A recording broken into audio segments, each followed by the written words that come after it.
Survey జనా సుఖినో భవంతు. హాయ్ ఫ్రెండ్స్, నేను మీ రవిదాస్.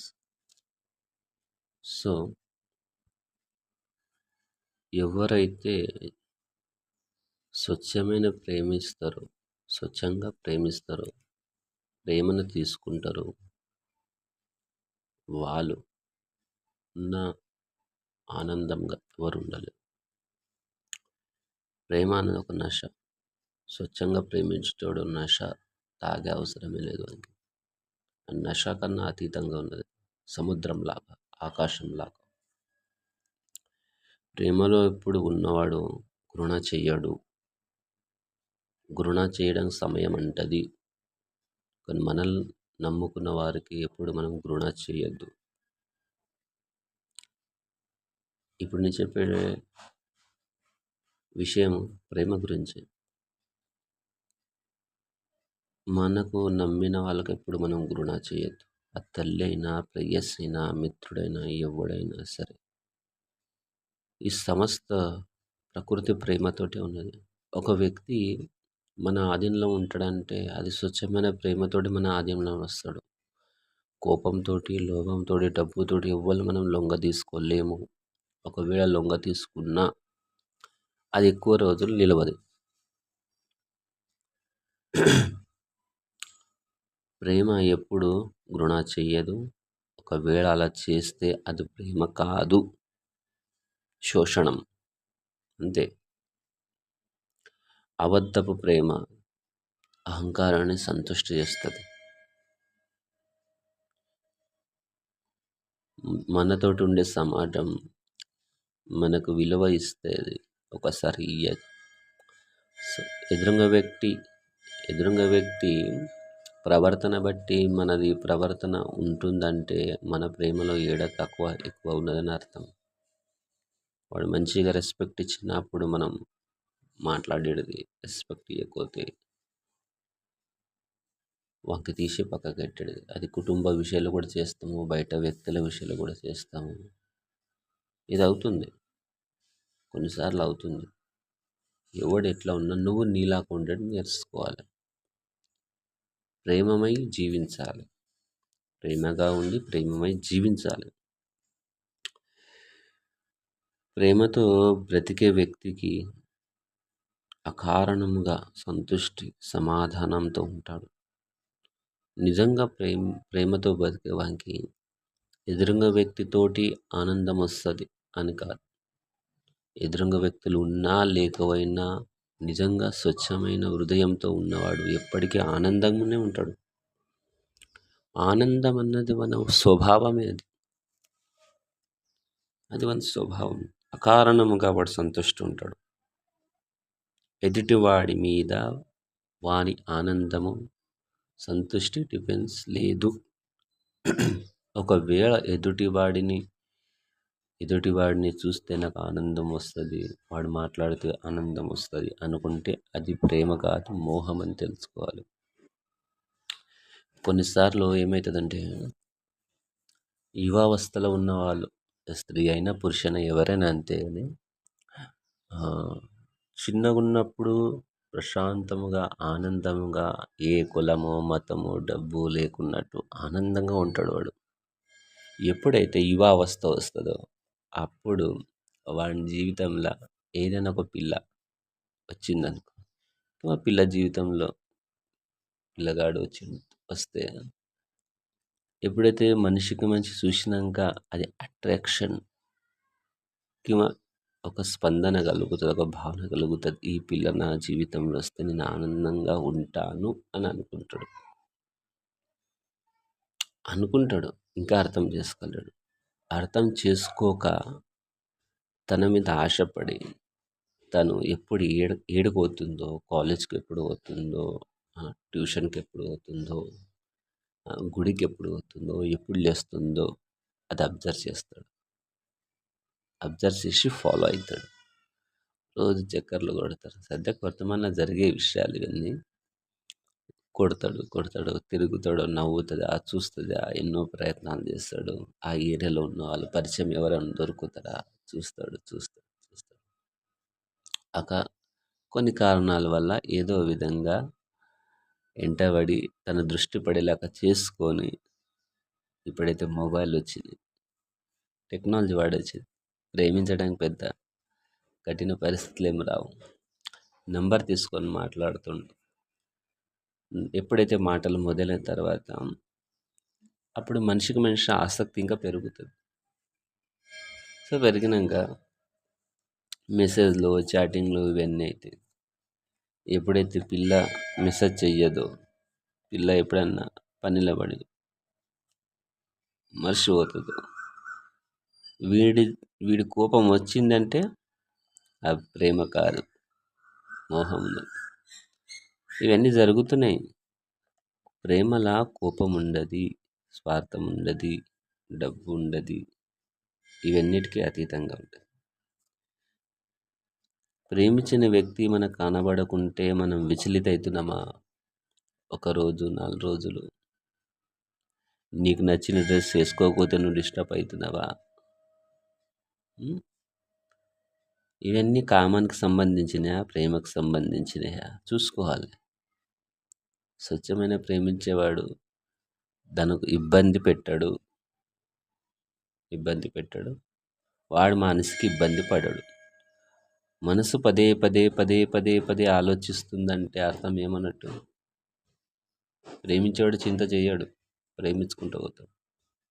మనసు వేగం పెరుగుతుంది, ఆలోచనలు వస్తున్నాయి, డిప్రెషన్ వస్తుంది. ప్రేమ ఎప్పుడైతే వచ్చిందో అప్పటి నుంచి వాడు మనశ్శాంతి. పని మీద శ్రద్ధ పెట్టలేకపోతుండు, చదువు మీద శ్రద్ధలు పెట్టలేకపోతుండు. ఏ ప్రేమ అయితే మనకు ఆనందాన్ని ఇచ్చిందో ఫస్ట్ అట్రాక్షన్ లోపల, తర్వాత అది తలనొప్పిగా అవుతుంది. ఒక్కరోజు చూడకపోతే పిచ్చి లేస్తుంది, ఒక్కరోజు మెసేజ్ చేయకపోతే పిచ్చి లేస్తుంది. ఎందుకు అవుతుంది ఇట్లా? అది ప్రేమనా కామమా స్పష్టత మనం తెలుసుకోవాలి. తెలుసుకోకున్నట్టు అట్లనే డిప్రెషన్లో పోతే, ఒకవేళ బ్రేకప్ అయితే నువ్వు ఆసక్తి బగ్గా పెట్టుకున్నావు, బ్రేకప్ అయితే అప్పుడు మెడకు తాడేసుకోవాలి, అంత ఆసక్తి పెంచుకుంటారు. అది చాలా డేంజర్. ఆసక్తినే డేంజర్. ప్రేమలు అన్నది ఆసక్తి ఉండదు. నో అన్నా కూడా ఓకే, మా ఇంట్లో నాకు నీకు ఇచ్చి పెళ్లి చేసేది ఇష్టం లేదు, మనం బ్రేకప్ తీసుకున్నాం. కొన్ని బ్రేకప్ అయితే లవ్లో, కానీ వీడేం చేసుకుంటాడు, చెయ్యి కోసుకుంటాడో, ఏదో బాయిలు ఎనుకుతాడో, ఫ్యాన్కు ఊరేసుకోవడానికి ప్రయత్నిస్తాడు. ఇవన్నీ ప్రేమ కాదు. ఇది వాడికి వాడు హింస చేసుకుంటు, తనకి ఏం చేయలేకపోతుంది, వాడికి వాడు హింస చేసుకుంటుండు. కొంతమంది ఏం చేస్తారంటే, నాకు దక్కంది ఇంకొకరికి దక్కడానికి వీల్లేదని ప్రేయసికి దంపుతాడు. ఈ సమాజంలో అవుతుంది. ఇంకా కొంతమంది ఏం చేస్తారంటే, ప్రేమించినోడితోటి పెళ్ళి జరగకపోతే తల్లిదండ్రులు చెప్పినలాగా గొప్పగా వివాహం చేసుకుంటారు. దాని తర్వాత ప్రేయసి అని ప్రియుడు కలిసి ఎవరికైతే చేసుకున్నదో పిల్ల వివాహం వానికి చంపి పడేస్తారు. ఇది వర్తమానంలో రోజు జరుగుతున్న ఘటనలు ఉన్నాయి. అయితే ప్రేమలో ఎప్పుడు ఈర్ష్య ఉండదు, కరుణ ఉండదు. ఒకవేళ ఉన్నదంటే అది కామమే, క్రోధమే, లోపమే, స్వార్థమే అని తెలుసుకోవాలి. 2 వ్యక్తుల మధ్యన ప్రేమ ఎట్లుంటుందంటే స్వతంత్రంగా ఉంటుంది. ప్రేమ ఆదాన ప్రదానం ఉంటుంది. ఎవరి గొప్ప, ఎవరి తక్కువ, ఎక్కువ అన్నది ఏం లేదు, సమానం ఉంటుంది.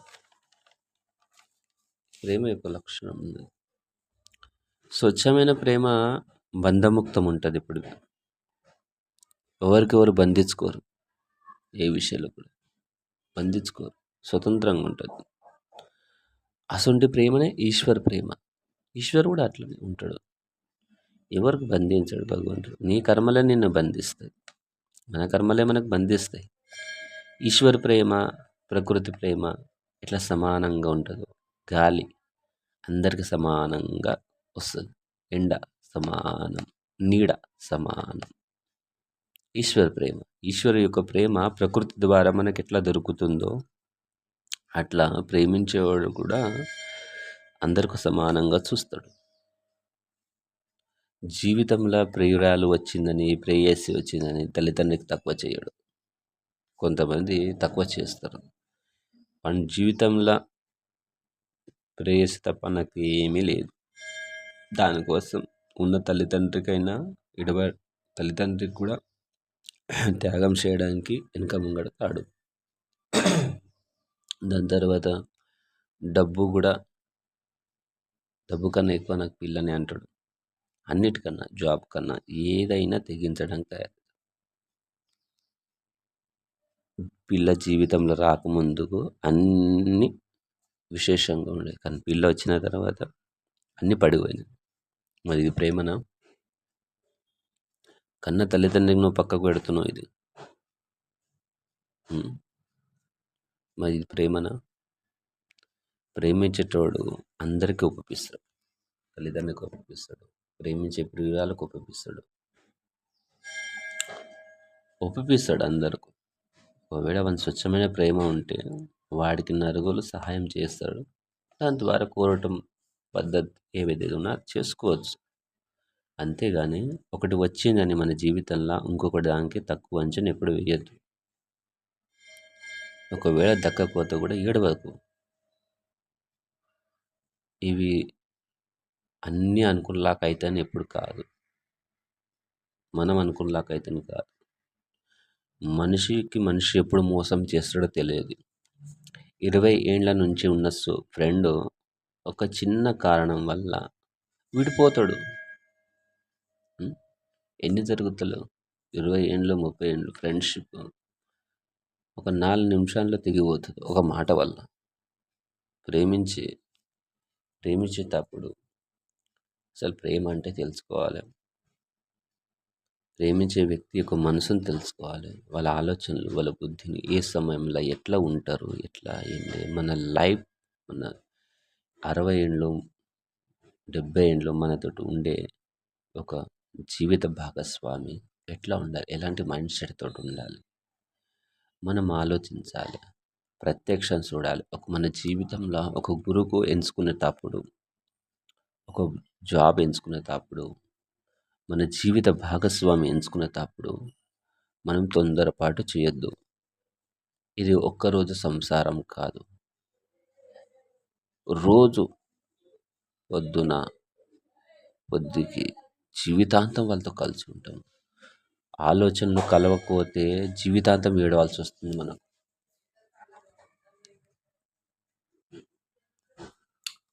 నీ ప్రేమతో ఆసక్తిని తెంపు.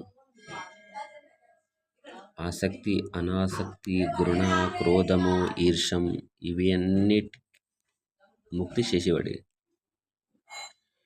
కొంతమందికి ప్రేమ దొరుకుతుంది, కానీ వారికి ఆ ప్రేమను ఎలా దక్కించుకోవాలో తెలియదు. సో ప్రేమ దొరుకుతుంది, ప్రేమ దొరికినాక ఆ ప్రేమను అంటే విలువ పెట్టరు, దానికి దొరికింది కదా అని దాన్ని అనుభవించుతారు. ఇది చాలా రాంగ్. కొంతమందికి ఎంత కష్టపడ్డా కూడా జీవితంలో పిల్ల రాదు వివాహం చేసుకున్నామంటే. కొంతమందికి ఒక్క దృష్టిలో పట్టినే పిల్ల ప్రేమిస్తుంది, స్మైల్ ఇస్తుంది. అది అంటే తొందరగా అయితే కొంతమంది జీవితంలో పిల్లగాడు దొరకడు, పిల్ల దొరకదు. కానీ ఎవరికైతే దొరికిందో అది మంచిగా చెడ తర్వాత విషయం. ఒకవేళ దొరికితే దాన్ని మంచిగా కంటిన్యూ చెయ్యరు, తొందరగా దాన్ని ఇంద్రియ తృప్తి చేస్తారు. ఒకరొకరు వాళ్ళ కోరికలు తీర్చుకుంటారు, సెక్స్ చేస్తారు, ప్రెగ్నెన్సీ, ఇద్దరి మధ్యన డబ్బు వ్యవహారం పెట్టుకుంటారు. అది మెల్లగా ఇంకా విషం అయికేసి ఒకరోజు ఆ విషం చంపిపడేస్తుంది మనిషికి మానసికంగా. ఎప్పుడైతే వ్యవహారం వచ్చిందో ప్రేమల, అప్పుడే ప్రేమ చచ్చిపోతుంది, రాకూడదు. ఒకవేళ వ్యవహారం ఉంటే కూడా నిస్వార్థం ఉండాలి, నిష్కామం ఉండాలి. ఆ డబ్బు ఇచ్చినా ఇవ్వకపోయినా ఏం డబ్బుది వస్తువులది ఆదాన ప్రదానం పెట్టుకుంటారు, ఏదైనా ఒక చిన్న గొడవ వచ్చినప్పుడు నేను నీకోసం ఏం చేసిన, ఏమేమి ఇప్పించిన, ఏమేమి చేసిన అన్నీ నాకు మర్చిపోతున్నా, నా విలువ పెడతలేవు నువ్వు నాకు. ఇవన్నీ గొడవలు పోలీస్ స్టేషన్ దాకా పోతాయి. మళ్ళీ అవి జరుగుతుంది ఇవన్నీ. ఫస్ట్ ఆసక్తి తీర్చుకుంటాడు అన్నీ. కోరిక కోరిక తీరిన తర్వాత ఒక చిన్న గొడవ వస్తే వాడు చేసిన అన్నీ చెప్తాడు, లేకపోతే అది చేసిన అన్నీ అది చెప్తాడు. ఇవన్నీ అవుతున్నాయి.